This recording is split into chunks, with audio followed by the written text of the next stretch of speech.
I want to start doing exposure therapy to help with my social anxiety, but I'm a little nervous. Oh, so you're nervous about going outside your comfort zone. Or is it something else, Charlie? Well, yeah, but I'm even more nervous that I just don't know how to do it correctly. What do you mean? I've been reading the social anxiety Reddit thread and been reading through all the posts of people sharing their experiences with exposure therapy for social anxiety. Some of them are great success stories, like the user said they went to their office Christmas party and actually felt like an adult for once. Hmm. But then there was another user who posted that they went to an office Christmas party and then regretted it. I've seen the data, so I know that it works, but I just feel like there's also a lot of room for error? Charlie, you should go ask social anxiety Kyle. He struggled with social anxiety in the past and he used exposure therapy too to help take back control of his life. So I'm assuming that he has experience doing it correctly. Oh, yeah, I'll check him out. Have you ever wanted to start doing exposure therapy, but you were a little scared that you weren't going to do it right? I want to take you through 6 different posts that I found from Redditors where they talk about their experience using exposure therapy specifically for social anxiety. Through each of these posts, I'm going to explain what they did correctly and then what they need to try and avoid next time or do differently. This way, you'll know exactly what to do and not to do the next time or the first time you try exposure therapy. Let's get into it.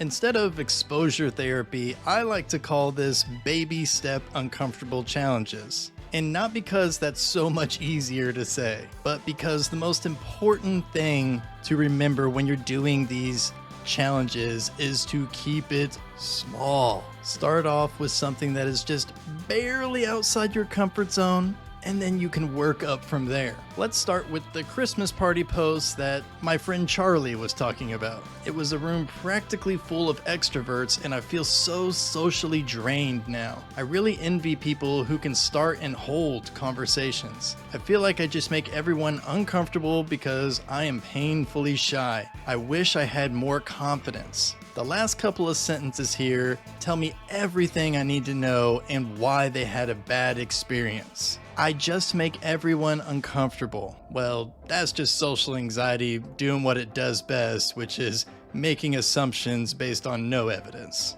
Because I am painfully shy, this person is labeling themselves. And this is something that you can control. If you find yourself labeling yourself like, I am shy, I'm not good at talking to people, I'm weird, then start practicing reframing those labels and those thoughts. Instead of, I am shy, you can start thinking / saying, I am friendly and enjoy talking to others when in the right environment. Because that's true. There is environments in which even you feel comfortable talking to other people. And then there's other environments, situations where it's still a work in progress.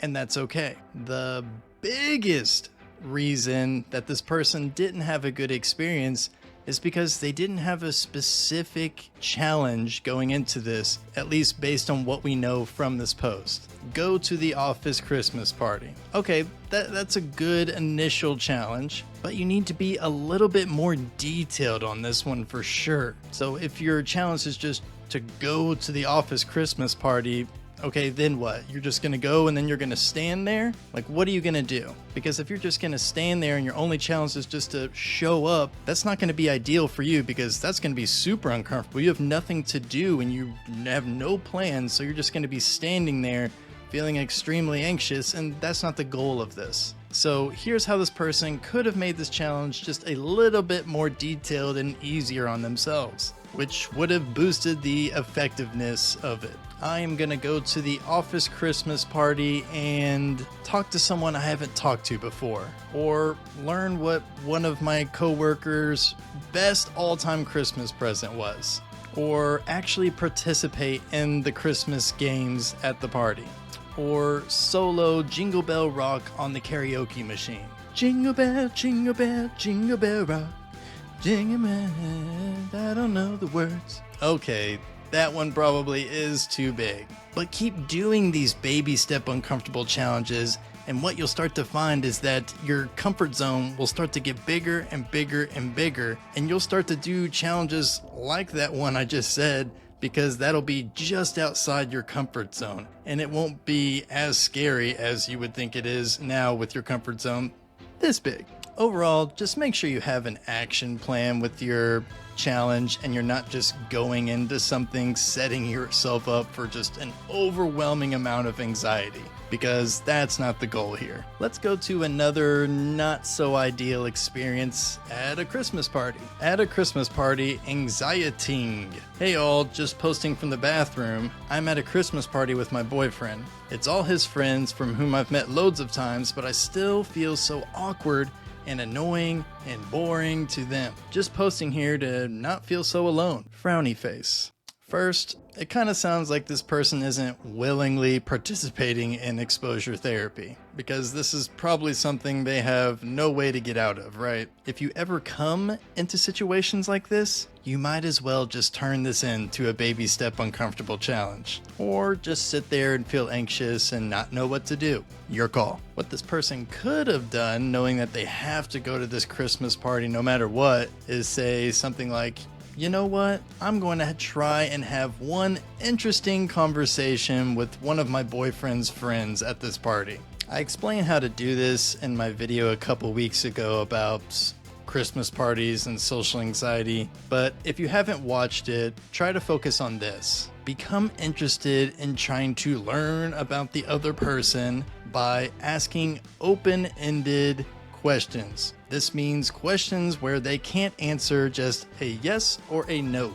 People love to talk about themselves. So if you can get them to start talking about themselves in this conversation between you and the other person, they will leave that conversation having a good experience and good vibes from you, because you showed that you genuinely take interest in them. I won't read the entirety of this next post because they wrote an entire book, but this person did more than just say, I'm gonna go to this Christmas party. As we know from the other examples, you need to be more detailed than that. This Redditor in particular struggled with paying her bill at restaurants. So at this Christmas party, that's what this person focused on. This person said, I'm going to go to the Christmas party and I am going to pay my own bill. In the past, they would get so anxious about paying the bill that they would have someone else pay it for them, and they would just pay them back in cash or work out some sort of arrangement. So this baby step uncomfortable challenge was just outside this person's, comfort zone, but still manageable and also detailed enough so that this person knew what they were supposed to be doing. Because of this person was able to pay their bill. They felt great about themselves, felt accomplished, got that little sense of pride going, and was able to complete the challenge. By the way, did you all know that you can subscribe to my YouTube channel now? Okay, well, I guess you've always had the ability to do so, but I just want to remind some of you all, because since I started my channel back in August of 2022, I've had over 100,000 views on my videos, which is awesome, and just over 300 subscribers. Seems like there's a bit of discrepancy between those two numbers. Seriously though, thank you for watching my videos. Really cool that I have over 100,000 views. And if you haven't subscribed yet, please go subscribe. This helps me out, helps my channel grow, helps me reach out to more people, and you are a part of the crew. This Redditor was asked out for the very first time in her life. What happened was that what in the world? What happened here? They deleted the post. Doesn't this Redditor know that I'm trying to make a YouTube video over here? Luckily, I read this yesterday and I remember the majority of it. So this girl works at a coffee shop, and so she's working one day and a customer comes up to her and hits on her and asks her out. Like I said, this was the first time that she had ever been asked out before in her life, so this was kind of a big deal. She talked about how she thought the guy was really cute and that she liked him. Then she ended the post by saying that she wasn't going to go out with him because that made her feel too uncomfortable. I'll be honest with you, these are the stories that hurt me the most. Stories where people like this girl end up not doing what they want to do because social anxiety is in control of their brain and their life and tells them, sorry, you can't do that.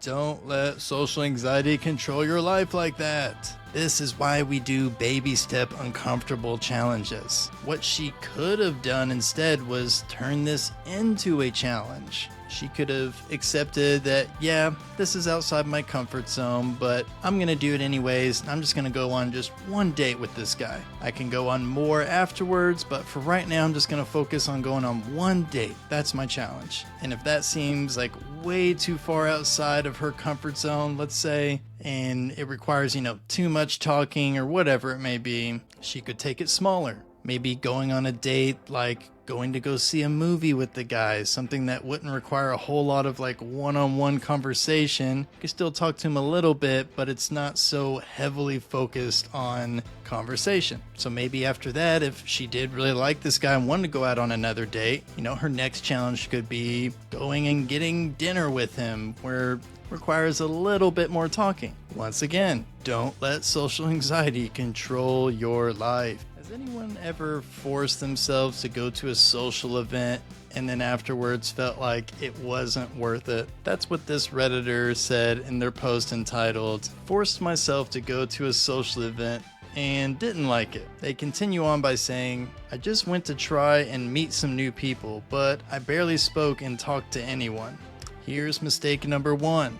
This is too broad. Meet some new people? What's the goal? It should be, I'm going to try and meet one new person or two or whatever amount of people. Set a goal that you think is a good challenge, but at the same time not too overwhelming." Continuing on, "I feel like there was no point in going if I'm just going to be awkward and quiet. Not like I want to be, but that's who I am around strangers." Frowny face. This makes my heart hurt. Don't define yourself by your social anxiety. If you're not great at talking to strangers right now, don't say, "I'm horrible at talking to strangers." Instead, say something like, "I'm not where I want to be with my social skills, but I will continue to work on them and get better." This is being honest with your brain and still helpful to your mindset. Practicing these reframing techniques will help you not feel like a piece of human debris. Since we are talking about talking to strangers, let's end on a success story of how this Redditor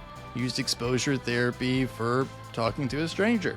Today, I talked to a random girl on the street. She's not completely random. We know each other a little bit, but we are not very close. But my social anxiety is usually forcing me to avoid people with who I am not very close to. But today, when I saw her, I decided to talk to her.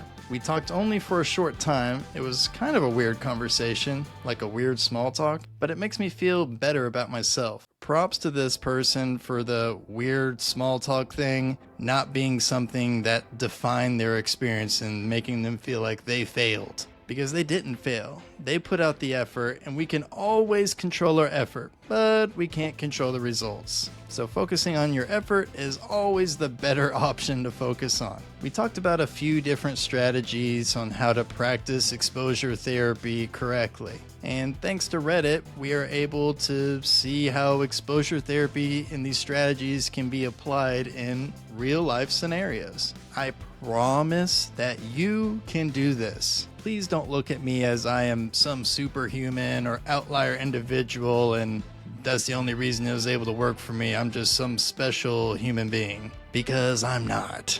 I've experienced all the worst parts of social anxiety. And I'm telling you the truth when I say this. If I can do this, oh, trust me, you can do this too.